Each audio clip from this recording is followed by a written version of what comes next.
Are you tired of the sourness or bitterness in your instant coffee?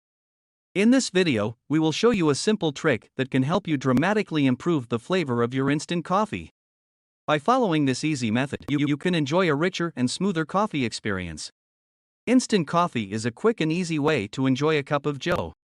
But let's face it, the taste can often be lackluster and unsatisfying. The mistake many people make is pouring hot water directly into the mug on top of the instant coffee. This can result in a sour or bitter taste. Instead, try this simple trick. Add just enough cold water to cover the coffee crystals and until thoroughly dissolved. Then, add the hot water. This method allows the flavors to blend together, resulting in a smoother and rich coffee experience. The improvement in flavor is pretty astonishing. You'll be amazed at how much better your instant coffee can taste with this simple trick.